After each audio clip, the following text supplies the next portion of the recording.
So when you live with chronic stress or trauma, your body is stuck in survival mode. You're not thinking about, hey, can I fit in these skinny jeans, which my 230-pound self can't? And I think that's like a fashion from last decade ago. Correct me if I'm wrong, but I'm not really the most fashionist guy in the world because I just don't care.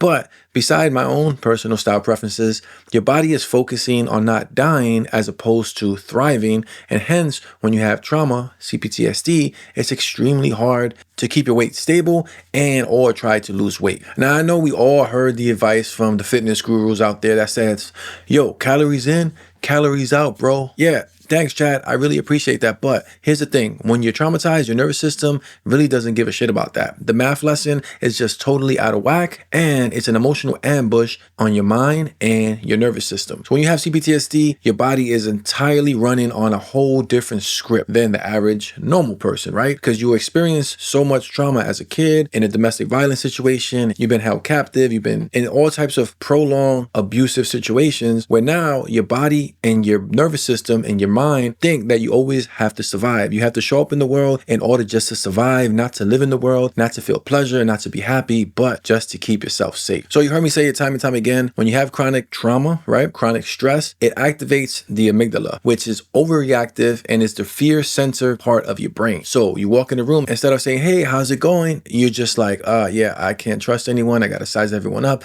I got to read everyone's facial expressions, their body language, and I got to make sure I know where all the 9 exits are in this banquet hall because this place is not safe. And another part of your brain that gets hit the most is the prefrontal cortex, beautiful part in the frontal lobe that says, hey, I'm about logic, but when the amygdala is taking over, I'm going to take a back seat and I'm going to let that part of my brain be in control because, yeah, I can't really rationalize and make good decisions when Amy, aka the amygdala, is always in the fire squad mode. Move, move, get out of the way. We have to go faster.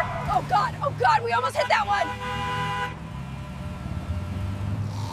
And then you have the HPA axis, which basically regulates stress hormones. But when you have chronic trauma, the HPA axis basically gets fried. Cortisol levels stay constantly high. Your metabolism slows down as a result, and your body starts to hoard fat. Like the zombie apocalypse is right around the corner, but it's been decades, and you're just kind of waiting for the zombie apocalypse to happen, but it's not going to happen. Then comes emotional eating. It's not about being weak. It's pure and simply put, neuroscience. Food gives your brain a temporary hit of dopamine and serotonin, right? So you eat those Oreo cookies, you eat the milkshake, you eat the pancakes, the waffles, the fried food, the dopamine goes, this feels so good. Serotonin, I feel so great, right? And it does work. You do feel good. You do release the tension. You do feel like, you know what? I feel much better and I feel regulated for the time being. But when you surge your brain with all that dopamine and serotonin and adrenaline and all that other feel-good chemical, right? In a very artificial way by processed foods, you hit the roller coaster, and when you come down, that crash is brutal and you feel even more dysregulated than when you first went into the food bin. But to complicate it even more, when you finally decide to say, you know what, I'm going to do this the healthy way, I'm going to diet and I'm going to restrict my calories and I'm going to start working out intensively, go to the gym and get my life on track. And maybe I might take a little Ozempic just to,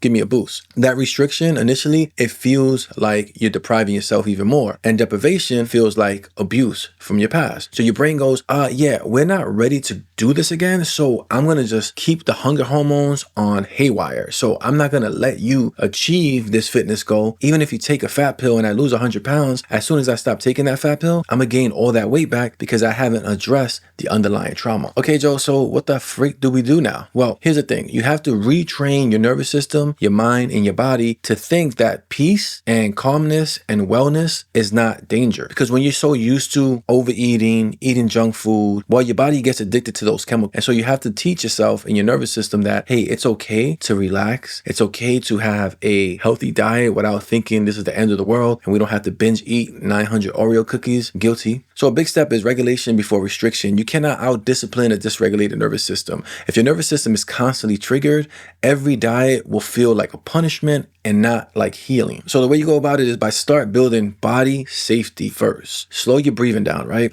Relax. Take long inhales, long exhales. And that tells your brain, okay, we're safe. And more importantly, that signals the vagus nerve, this beautiful nerve that connects every damn thing in our body, all the main organs together.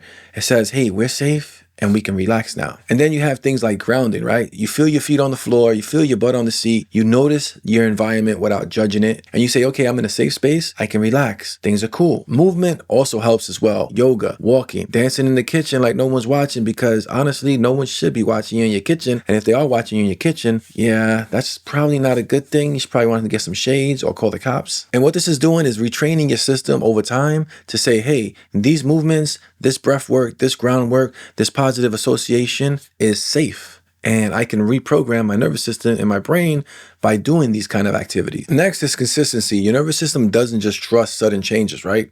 That's the last thing we want to do to ourselves. So build up predictable routines, right? Eat roughly at the same time each day, sleep at the same time. Trauma makes life unpredictable, but routine can counteract that and slowly rebuild stability. And then we have nourishment over numbers. Eat real foods, not because calories, but because your brain needs nutrients in order to regulate. Magnesium, omega-3s, protein, all these actually really help your neurotransmitters to work. And Oreos, they taste good, and I'm not knocking them, but if you do it, if you overdo it, they're gonna flood your brain and you're not gonna feel good. So now let's go a little deeper into the emotional regulation piece, right? Because if you're trying to heal your body without addressing the emotions, it's like mopping the floor while the sink is still overflowing, and you're like, bro, why can't I freaking get this floor clean? Well, the sink is overflowing, so you might want to stop the sink and turn off the water.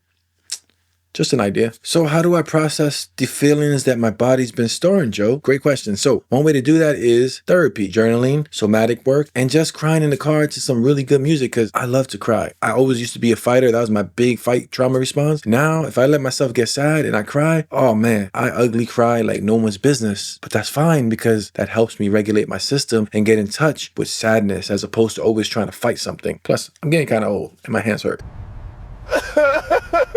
Finally, I'm learning to cry. Thank you, Lord.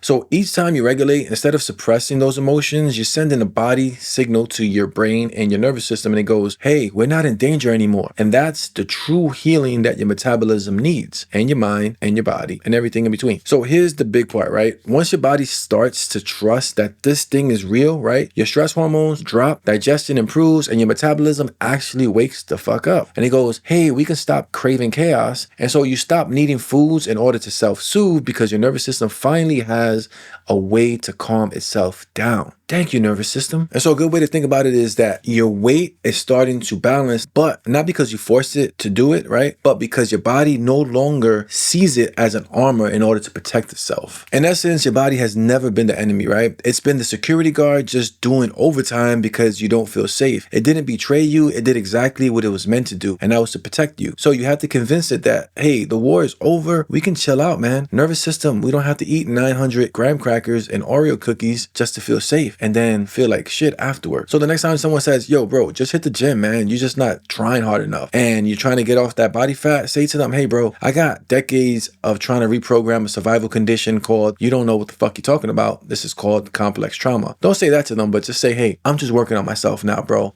I'll be there soon, Chad. And look, for us big boned people, I'm never going to be 150 pounds, and that's fine. But if I can get some of the weight off, right, and reprogram myself, it's not about shrinking my body. It's about expanding my capacity to feel safe. Because once your body feels safe, everything else in between, well, it just kind of falls in line. And that's really the goal. If you're a big boned son of a bitch like myself, the goal is not to be skinny, but the goal is to stay regulated and get regulated. So yeah, you're not broken, you're not lazy, you're not dumb, you're not counting the calories incorrectly. It's basically a trauma survival response that we learned when we were kids, when we were being abused, when we were in a prolonged relationship where we were exposed to trauma. And so if Chad at the gym is bothering you and saying, hey bro, you just got to restrict your calories to 500, meanwhile they're taking steroids, don't listen, man. Just get some help, get some therapy, somatic work, breath work, groundwork, all that good stuff. In the meanwhile, Chad, I'll see you later, bro. Hey, bro, you need to manifest your perfect body and try harder and harder till you achieve your destiny, bro.